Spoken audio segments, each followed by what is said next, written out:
Hey guys, welcome back AFT team YouTube চ্যানেলে।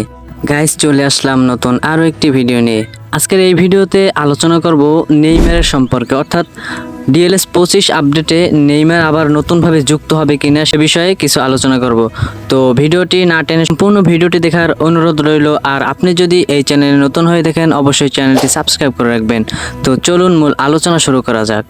Neymar আবারও DLS গেমে অ্যাড হবে কিনা এ নিয়ে কিন্তু অনেক দ্বিধাদ্বন্দ্ব রয়েছে, অনেক মতামত রয়েছে। অনেক ইউটিউবাররা বলে থাকে যে নেইমার আবারও অ্যাড হতে পারে, আবার অনেকেই বলে থাকে যে অ্যাড নাও হতে পারে।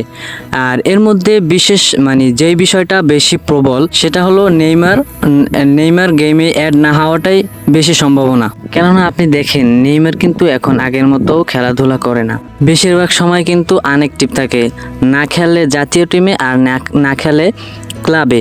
সুতরাং এই দিক থেকে বোঝা যায় যে নেইমার নাও অ্যাড হতে পারে। আর দ্বিতীয়ত যে একটা প্লেয়ার তখনই গেমে প্রবেশ করে যখন ওই প্লেয়ারটির ক্লাব বা দল গেমে থাকে।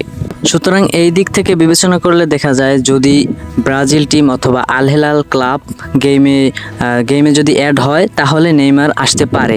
আর যদি অ্যাড না হয় তাহলে কিন্তু নেইমারের আসার কোনো সম্ভাবনা নেই।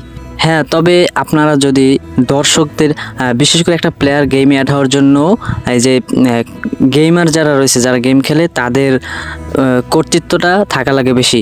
যেভাবে মনে করেন যে আপনারা যদি এফটিজিকে জিমেইল করতে পারেন বা তাদের পেজে বিভিন্নভাবে মেসেজ করে তাদেরকে জানাতে পারেন, আর তারা এর মাধ্যমে যদি তারা বুঝতে পারে যে গেমাররা নেইমারকে চায়, যদি দেখে যে বেশি অডিয়েন্স নেইমারের কথা প্রকাশ করছে, তাহলে তারা হয়তো এ বিষয়ে বিবেচনা করতে পারে, যেহেতু জনপ্রিয়তা বেশি আছে।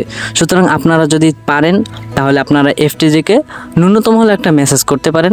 দেখবেন যে হয়তোবা যদি তাদের চোখে পড়ে আপনার মেসেজটা, তাহলে আশা করা যায় যে আপনার এই কথাটা তারা বিবেচনা করবে। তো গাইস, এছাড়া কিন্তু অন্য কোনো উপায় দেখা যায় না নেইমার আবারও টিএলএসে অ্যাড হওয়ার। আর বর্তমানে কতগুলো তো ছাপড়ি ইউটিউবার আছে, তারা যে কিভাবে একটা কথা ঘুরিয়ে পেয়েছে নেইমারকে, মনে হয় নেইমার গেমে এসে গেছে, সে নেইমারকে নতুনভাবে পাইছে, এখন আপনাদেরকে সেইটা মেসেজ করতেছে, এভাবে একটা কথা ঘুরিয়ে পেয়েছে, অনেক কথা বলে। আসলে ভাই, মূল কথা শোনেন, যদি আমি যেটা বললাম যে আমি যে 3টি পদ্ধতি বললাম, এই 3টি পদ্ধতি ছাড়া কিন্তু অন্য কোনো উপায়ে প্লেয়ার গেমে প্রবেশ করার কোনো সম্ভাবনা নেই। আপনারা যদি জ্ঞানবান হয়ে থাকেন আপনারা এই বিষয়ে বিবেচনা করতে পারেন। আর আপনার যদি ডিএলএস সম্পর্কে ভালো ধারণা থাকে তাহলে আপনি বুঝবেন যে কোন প্লেয়ারটা আসতে পারে, কোন প্লেয়ারটা না আসতে পারে।